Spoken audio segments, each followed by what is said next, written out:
those deconstructions. So, I mean, I'm going to play a clip from Jasmine Lane here because she does kind of a breakdown of. Did you hear about the story about the hate incidents in the military? Oh, And they're blaming it on who the orange man bad and all this and the white men. So we'll play a little bit of this and see if we might need to skip ahead a bit. But the Canadian military is facing a resurgence in hateful and racist conduct within the ranks. We've obtained internal data that shows the number of reported incidents spiked last year. New data obtained by CBC News shows a resurgence of hateful conduct last year. I can't even listen to the mainstream announcers anymore, broadcasters. The Defense Department figures reveal that since the military cracked down on hateful conduct in 2020, the number of incidents dropped year after year, but then spiked again in 2024. So wait, so it's still way less than it was in 2020. It's back where to it was the year before. That's it. It went less. It spiked. They shouldn't have even showed the graph. It The just claims stopped are of declining.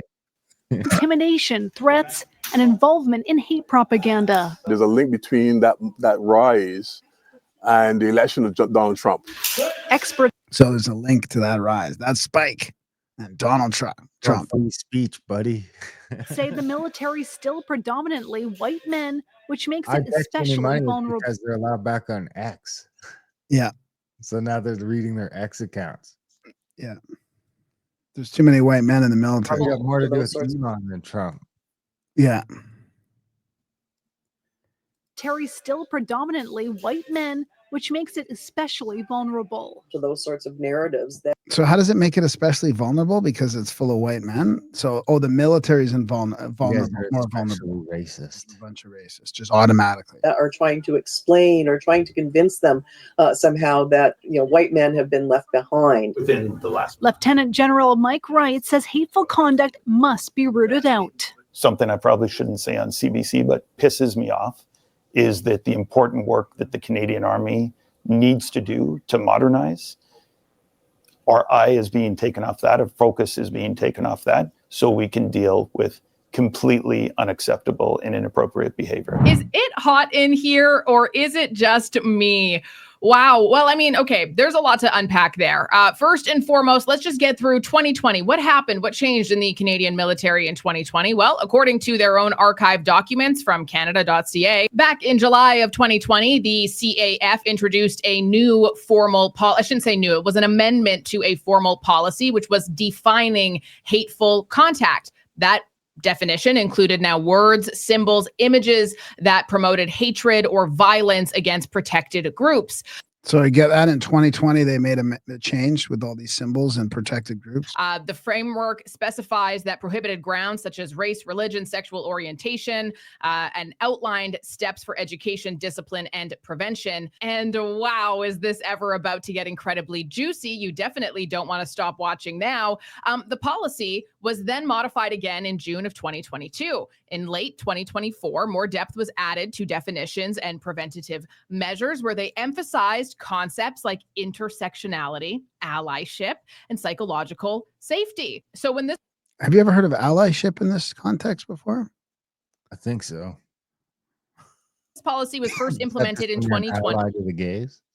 I don't know what it means if you're allied to the right wing. I mean, if you're allied to the conservatives, if you're allied to Pierre. Measures where they emphasized concepts like intersectionality, allyship, and psychological safety. So when this policy was first implemented in 2020, as per usual, they didn't actually really define what a hateful conduct would be, what a violation of that would be. So in 2022, when they revised it, they added that an act or conduct, including the display of communication or words, symbols, or images by Canadian Armed Forces members that they knew or ought reasonably to have known would constitute, encourage, justify, or promote violence or hatred against a person or persons of an identifiable group based on their national or ethnic origin, race, color, religion, age, sex, sexual orientation, gender identity or expression, marital status, family status, genetic characteristics, or disability. Hateful. I think they took out the protected groups. So maybe I could be falling that being short, all this. Oh, the short hate. It's coming. Full conduct, right? And that came with increased public and media pressure and the government's broader diversity, equity, and inclusion agenda, which, because it was top priority to make sure that we got these numbers, we had this data, there were people in charge to make sure everybody's feelings weren't hurt, reporting was now something that was much more streamlined than it previously was. In the past, people were waiting as long as 169 days for a report to be filed, go through, whatever. Now, they're waiting as little as 3 days. But you know what? I want you to pay the closest of attention to this. Let's actually just replay this portion of the clip, shall we? The Defense Department figures reveal that since the military cracked down on hateful conduct in 2020, the number of incidents dropped year after year. Now, according So you know what they could do? If it was 169 days, it's like half a year. At the beginning of 2025, they could just get rid of that backlog, and all of a sudden, maybe it's not the date. You know, they're not going by date recorded, by date published or something, and all of a sudden they can manipulate. to statistics Canada, hate crime reporting in Canada spiked around 2017, which was driven mostly by increased reporting, not by proven incidents, by the way. And the election of Donald Trump. Experts say the military is still predominantly white men, which makes it especially vulnerable. You know, the thing that's really interesting about this, though, is that they didn't attribute Donald Trump to any of this during his first term, but suddenly now it's his fault when he actually wasn't even inaugurated until 2025. And worse, and I know that this is just a general police report and it's not actually coming from the Canadian Armed Forces because those documents, data, statistics, much harder to find. But as an example, so Donald Trump ended his term in 2020. And during that period of time, the amount of hate crimes in Canada, as reported by the police, increased dramatically. In 2021, it went up 27%, 8% the year after that, 34% in 2023.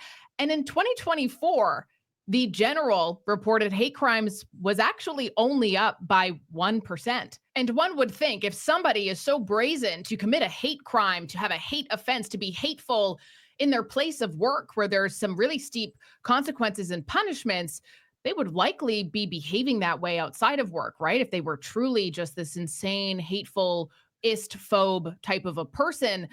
So the data actually does not support the idea that hate skyrocketed during Trump's time in office. The real surges happened once Trump wasn't in office anymore, which would suggest a lot of other factors.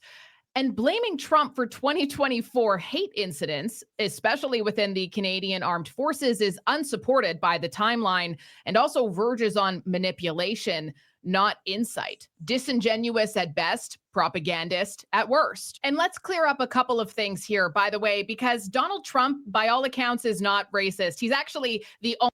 All right, we don't gonna keep going now. I mean, she does give some good examples there, but yeah, it's just propaganda. It's just disgusting how they're using this against people, white people like me, white short people. Poor dude.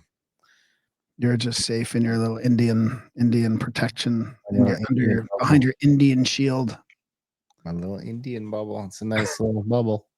So, big thanks to you guys for tuning in. We hope you like the show. Share it, like, subscribe, comment. Thanks to Cody in the chats for sending us $5. We need a bunch more people like Cody. Thank you. Jimmy Hat. Hang on, let me say something. Most of our supporters are American. What?